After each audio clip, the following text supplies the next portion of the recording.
Acá tenemos a Hipólito trabajando en la repetidora. Buenos días. Hoy es 7 de noviembre de 2008, trabajando con este muchacho a full.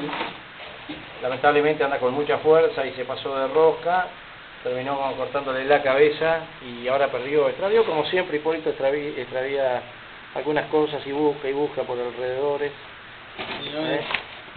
Tenemos a Hipólito trabajando.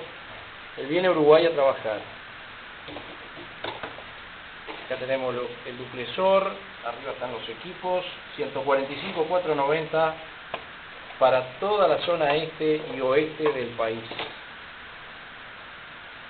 ¿Algunas palabritas, Hipólito? Bueno, aquí estamos instalando el controlador X4RXX.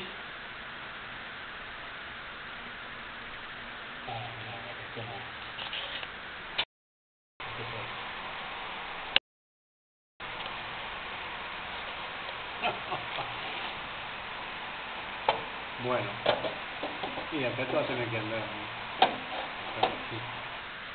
Lo último, que la antena de recepción va para allá. Chicote, a ver dónde está el cambio.